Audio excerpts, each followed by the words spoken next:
Now 35th question is based on the binomial theorem.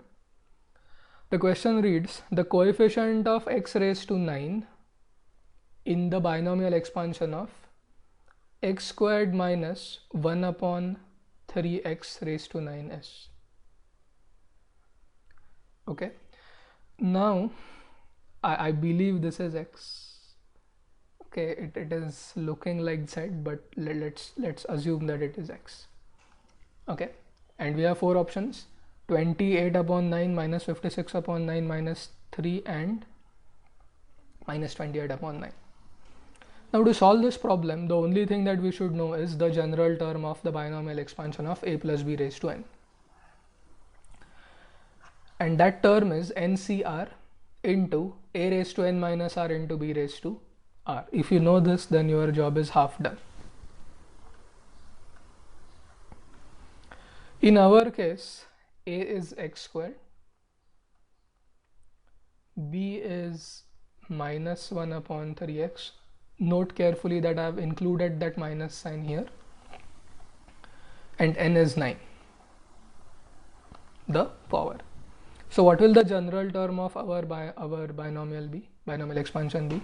9cr into x squared raised to 9 minus r into minus 1 upon 3x raised to r. Which power of x do we want? We want the 9th power, because we want to find its coefficient. So now we will collect the powers of x. From this term, the power of x is 18 minus 2r. Yes, and from the second term, the power of x is going to be negative r, because x is in the denominator. Now we should equate this to 9, which will give us the value of r. By solving this simple equation, 3r is 9, so r is 3. And the moment we get r equal to 3, we will rewrite r as 3 in this particular expression and evaluate the coefficient. Okay, so what will the coefficient be? We can now ignore this term because it only contains x. This will be 9c3. Yes, and here we should consider the cube of minus 1 upon 3. Cube of minus 1 is minus 1, cube of 3 is 27, and NCR is n factorial upon r factorial into n minus r factorial.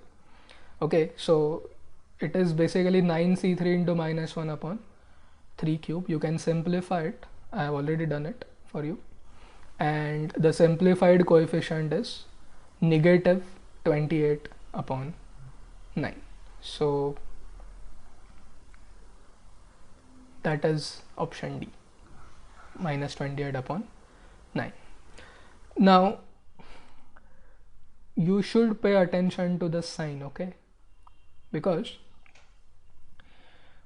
if r had turned out to be an even number, then it would have been positive, okay, but if in this case, as we got r to be an odd number, the coefficient is negative. Otherwise the sum is very simple,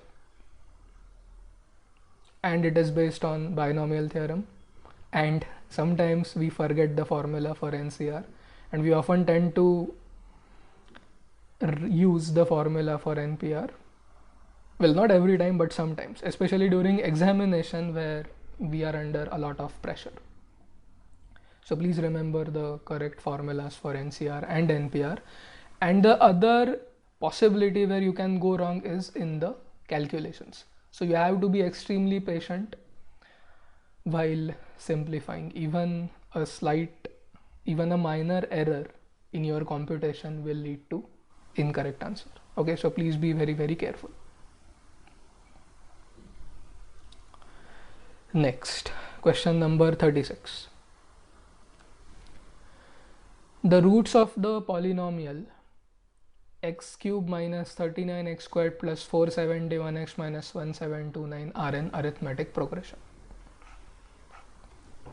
Which of the following is a common difference of the progression? 13, 19, 7 and 6. Now, if you remember, when we studied angle and its measurement, there we have solved similar problems where the angles of triangle were in AP. And if you remember, there we did not assume the angles to be a plus d and a plus 2d. We always assumed the angles to be a minus d, a and a plus 2d, a plus d. So we are going to do the same thing here. We are going to assume that the roots of this cubic polynomial are a minus d, a and a plus d. Okay, where d is the common difference. So you can now check that the sum of these roots is 3a.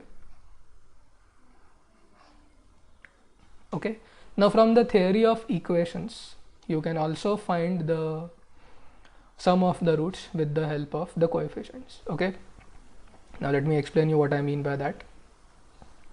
Suppose our equation is ax cubed plus bx squared plus cx plus d. Okay, then the sum of the roots is minus b upon a. Okay, product of the roots taken 2 at a time is c upon a, something similar to quadratic equations, and the product of the roots taken 3 at a time is negative d by a. Okay, so the negative sign makes its appearance in alternate terms. So for some it is minus b by a. See, now for quadratic equation, the product itself is alpha beta. Okay, so there you directly take it as c upon a, but here we have product, possibility of product of roots taken 2 at a time and then finally taken 3 at a time. So if you know these, then you can easily solve the question. So coming back to this, can we get the sum from coefficients? Yes.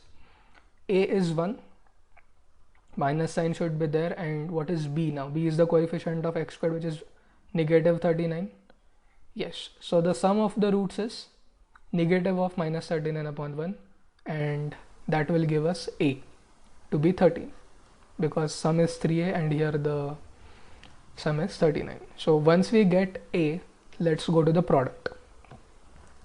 Now the product of the roots, as suggested by the theory of equations, is negative d upon a. Okay, and in our case we have already seen that d is 1 and this negative sign should be considered because we are taking product of all 3 roots of this cubic polynomial. And what is d? Negative 1729. Yes, so the product is now 1729. Now this number is a special number. I'll talk about it at the end of the solution. Now what we are going to do is we are going to take the product of these roots. Although we know the value of a, we still don't know the value of d. So once you substitute a as 13 in the equation for the product of the roots, you can then begin to simplify this. 1729 is a number divisible by 13. Okay, you can check this product. 1729 is actually 13 into 133. Okay, which then gives us 13 minus d into 13 plus d as 133. So this is like a minus b into a plus b. Okay, so if you subtract 133 from the square of 13, that is 169, then you will get 36, which means 133 can be written as 19 into 7 or 13 plus 6 into 13 minus 6.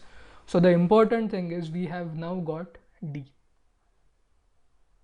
the common difference, that can either be considered as minus 6 or plus 6 depending on what's there in the options.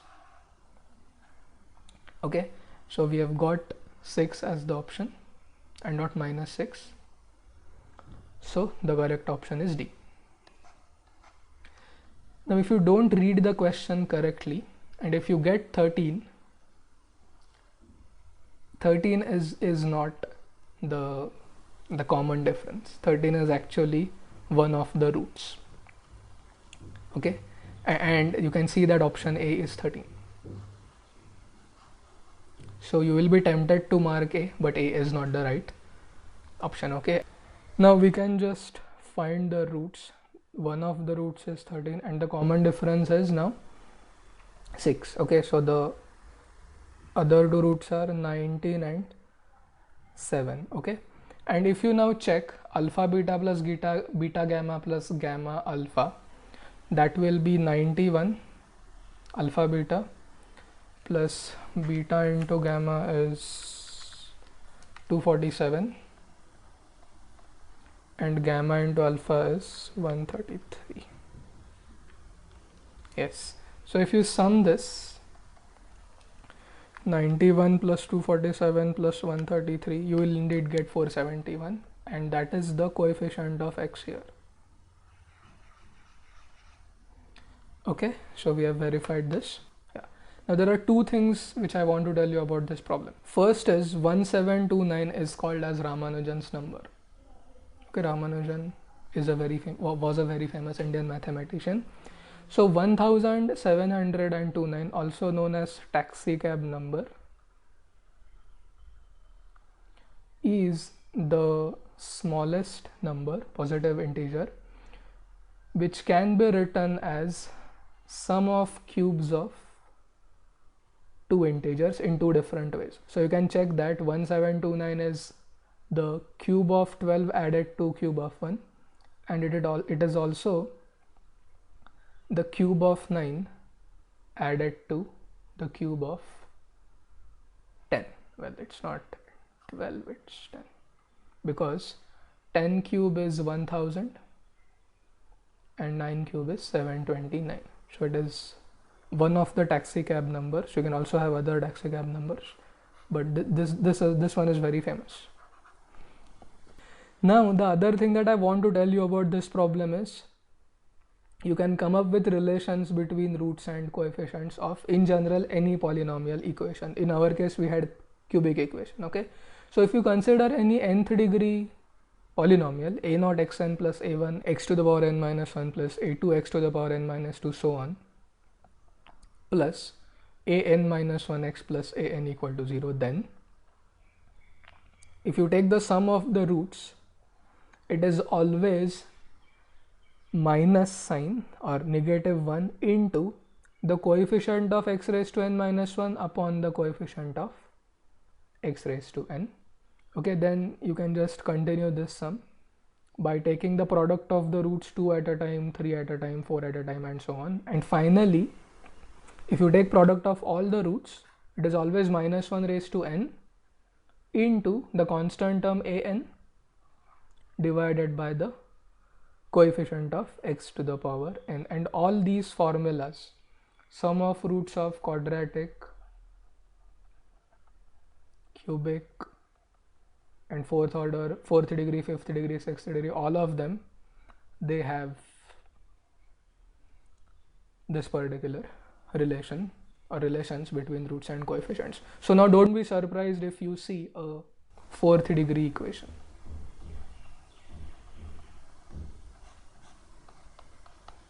Because now I have told you the general relationships between the roots and the coefficients of any polynomial equation. Question number 37. Now this is a very simple MCQ, CET level MCQ. Let there be a function f defined from the set of real numbers to the set of real numbers. Now this is a piecewise defined function, like modulus. So for x greater than 0, its definition is e to the power 3x minus e to the power x minus e to the power 2x plus 1 upon x squared. It is equal to a if x is equal to 0, and when x is negative, f of x is 1 minus cos 2x upon x squared. Now the problem is saying that what is the value of a for which f is continuous at x equal to 0, 0, 2, 3 and 1. Now for continuity, we know that LHL is equal to RHL, and when LHL equals RHL and both are finite, then we say that the limit exists. And when both these limits are equal to value of the function at that point, then we say that the function is continuous. And because this function f is a piecewise defined function, we can either take the left hand limit or right hand limit to establish the continuity. Okay, that is to find the value of a. So first I have started with LHL, and doing that is enough. Okay, now why did I choose LHL? Because the function here is easier to deal with, okay, compared to the first one. Now for LHL, we should use that definition of f of x, which is defined for values of x which are less than 0. Okay, that is the left hand limit. So a is basically f of 0 is limit as x tends to 0 minus of f of x, which was the function 1 minus cos 2x upon x squared. Now this is in the indeterminate form 0 by 0. So apply the L'Hospital's rule. Derivative of 1 0. Derivative of cos 2x is minus sin 2x into 2, minus into minus plus. That 2 will come here by chain rule. Now you can cancel 2. Again it is in the 0 by 0 form. Yes. So again apply the L'Hospital's rule. Derivative of sin 2x is cos 2x into 2. Derivative of x is 1. And now you can substitute x equal to 0 here. So it will be 2 into cos 0, which is 2. So the value of a is 2. Yeah. So you can be happy and go to the next problem, but as we are now discussing each problem thoroughly, let us also find the right hand limit. Well, we know that it is now 2. Okay, so how will you go about finding the right hand limit, or that limit for which x is positive? We should use that definition of x, f of x, for which x is positive. Alright, again this is also not a very difficult limit to deal with. What you have to do is you have to take e raised to x common from the first two terms. So you'll get e to the power 2x minus 1 in the bracket. Then from the second two terms, or the last two terms, you have to take minus 1 common. So again it will be e to the power 2x minus 1. And then once you have factorized the numerator into e to the power x minus 1 and e to the power 2x minus 1, you can write this x squared as x into x, and you can assign one x here and the other x there, and then use the formula limit as x tends to 0 a raised to x minus 1 upon x is log of a. Okay, you know that.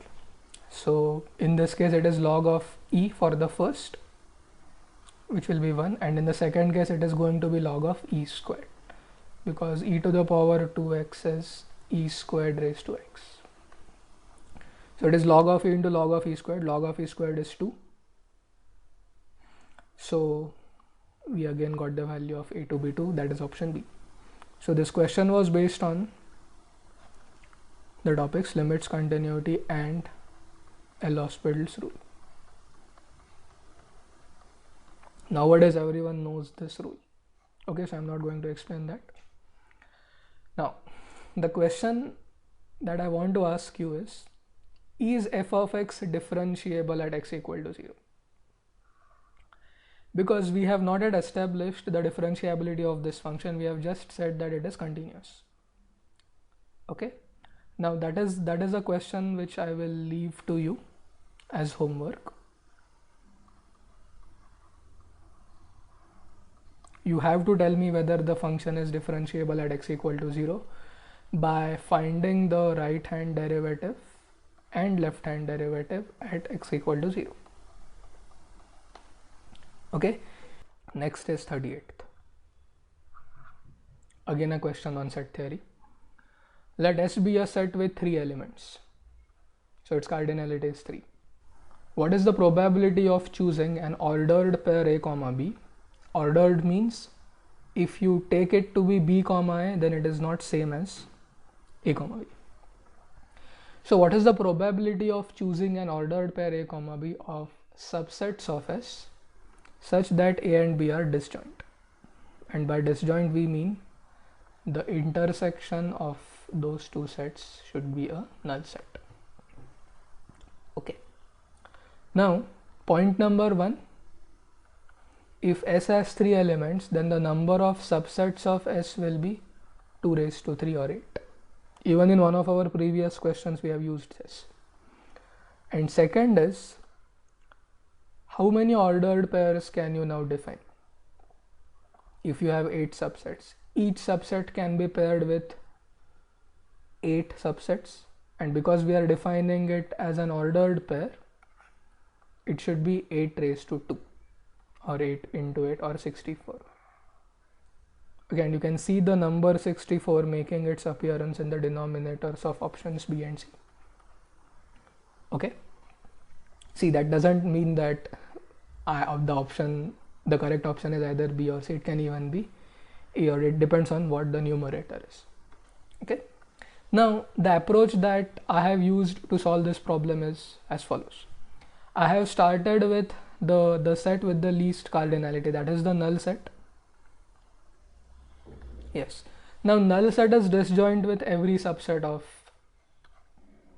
S including the null set, because intersection of phi with any set is a null set.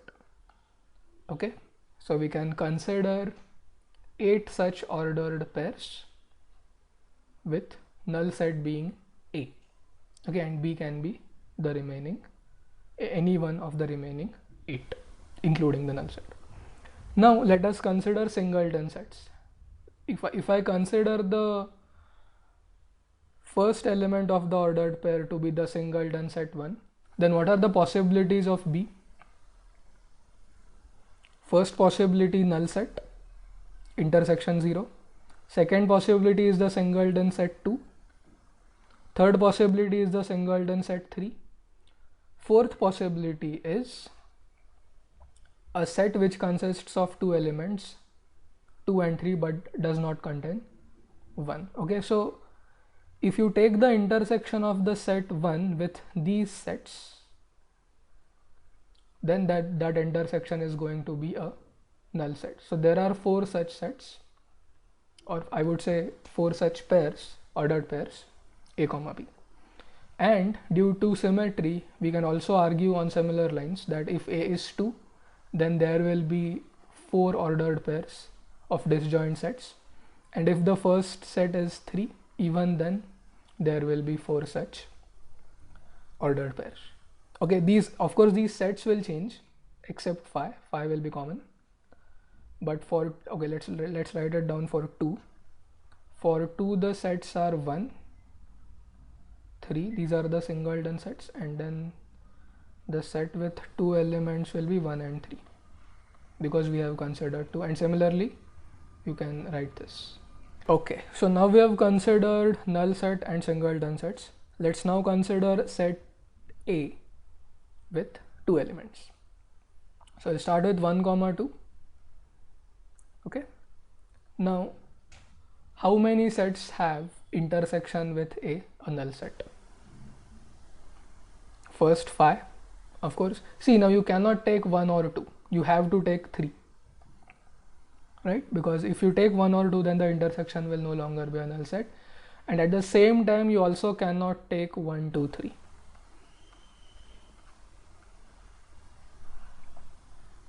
Okay, because if you take 1, 2, 3, then the intersection will be 1, right?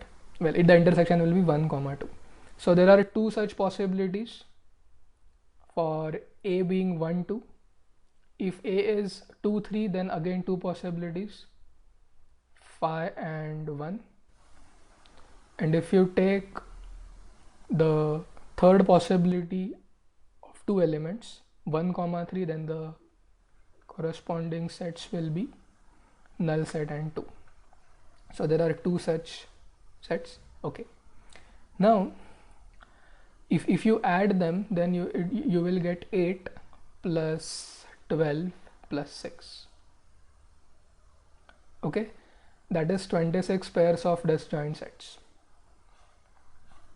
Okay, well, I did not consider one possibility, so I'll explain that now. If A is 1, 2, 3, okay, then there is a possibility of B. Okay, then B can be a null set.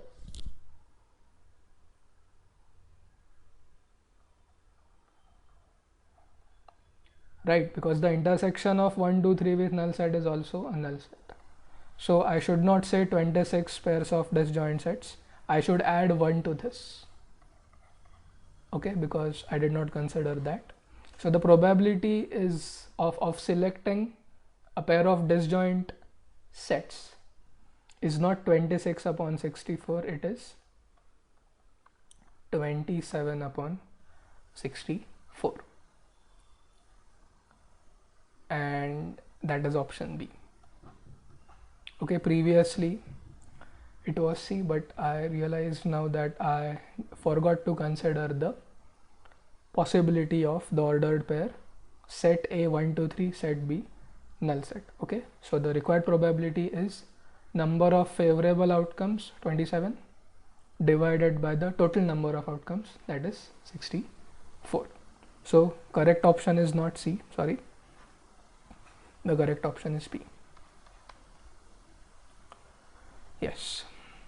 So this particular question was based on probability and set theory, and of course the fact that if our cardinality is n, then the number of subsets is 2 to the power n. That was 38th. Let's go to 39th. Consider the functions y1 and y2 satisfying dy1 by dx equal to minus y2 and dy2 by dx equal to y1. So these are two differential equations. y1 of 0 is 1 and y2 of 0 is 0. Then the set y1 of x comma y2 of x. Now these two things have been included in another round bracket, so it is now set of points whose x coordinate is y1 of x and whose y coordinate is y2 of x, where x is any real number, lies on a hyperbola, parabola, circle, a straight line and circle. Now we will first write down the given differential equations. dy1 by dx equal to minus y2 and dy2 by dx equal to y1. And as usual, because we have two unknown functions, we will try to eliminate one of them. Okay. So what I have done is, I have differentiated equation 1, or the first equation, with respect to x. So what will I get? d2y1 upon dx squared equal to minus dy2 by dx. But what is dy2 by dx equal to from the second? It is equal to y1. Yes. So d2y1 by dx squared is minus y1 is the differential equation of second order, which consists of the unknown function y1. And if you look at this differential equation, which I have obtained by shifting negative y1 to the other side, this equation resembles the differential equation of simple harmonic motion.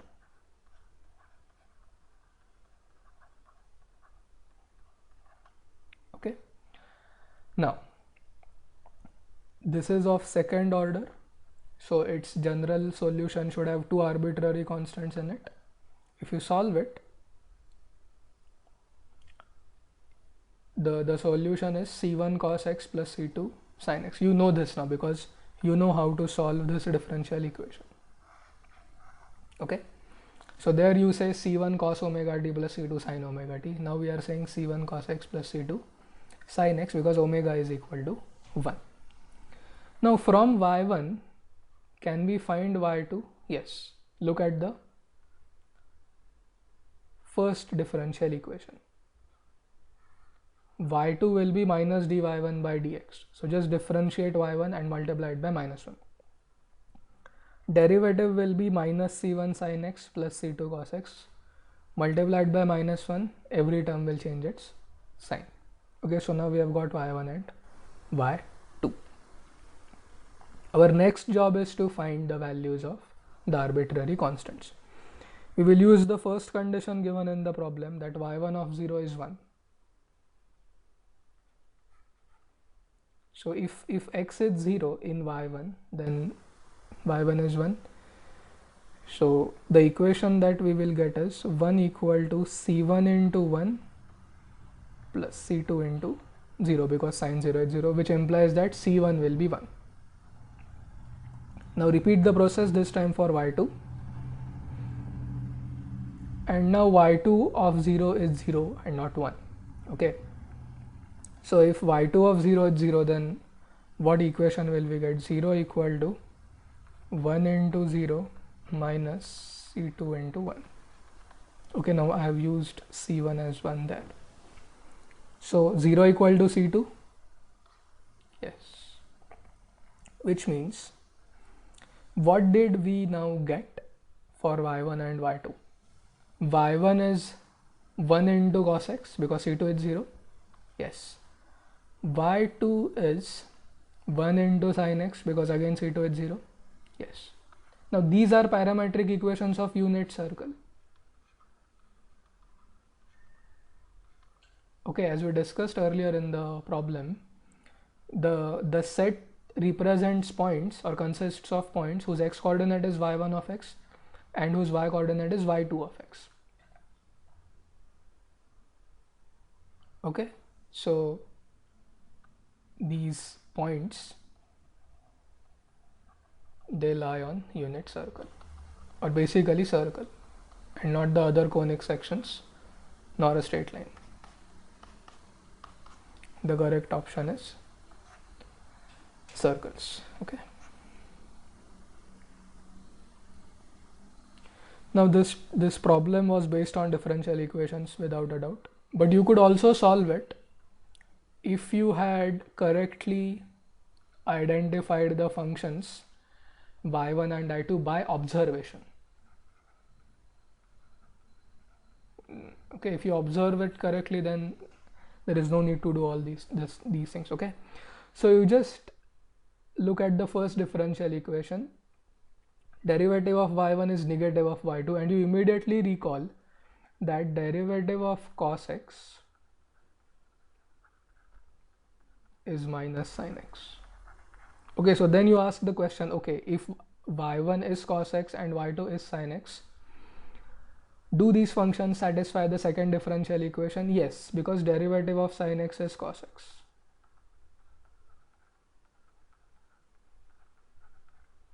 Done. So at least differential equations are being satisfied by y1 and y2, our choice.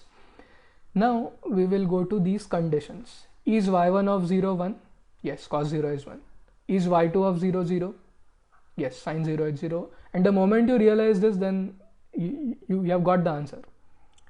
S is set of points whose x coordinate is cos x, whose y coordinate is sin x. Immediately you should mark option D without wasting your time.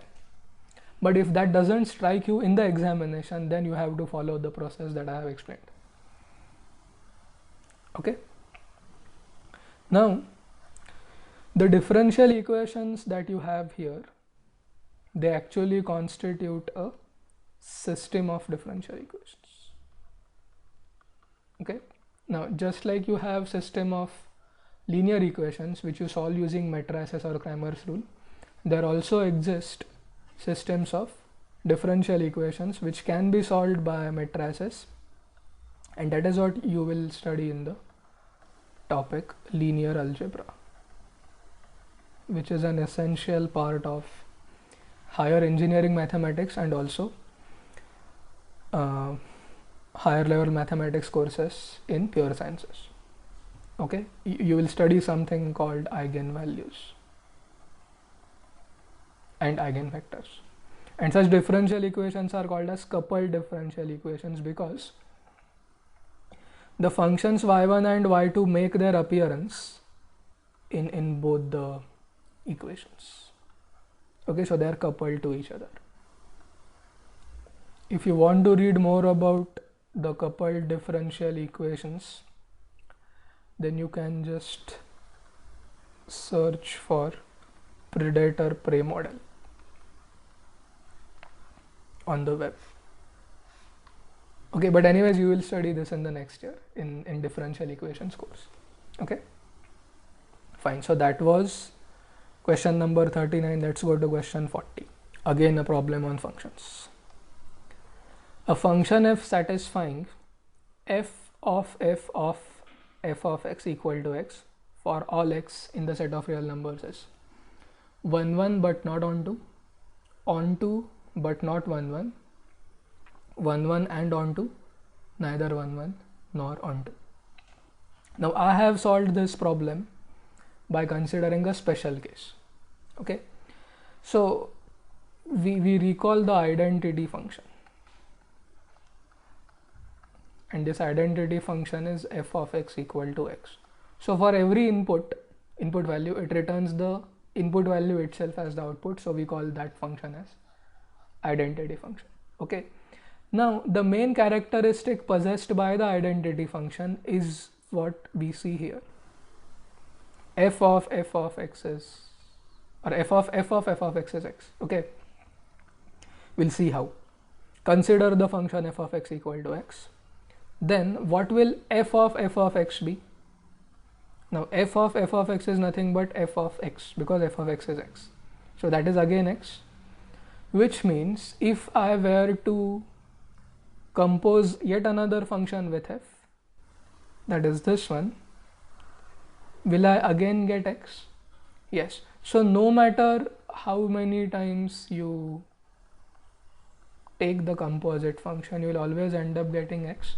So this is one of the candidates satisfying the given functional equation. Alright, so if you know that, or if you get this, then you can easily solve the problem. Do you know that f of x is both 1 1 and on 2? Is it 1 1 and on 2? It is, you know that. Okay, you can draw the graph of f of x, which is essentially the straight line y equal to x. It is both 1 1 and on 2, because they have said that the domain of x is the set of real numbers. So if it works for the example that we have presented, the result, then it must be true for any function f satisfying this. Correct? So it is both 1 1 and on 2. So option C. See, this problem is very much like the f of x plus y equal to f of x into f of y problem.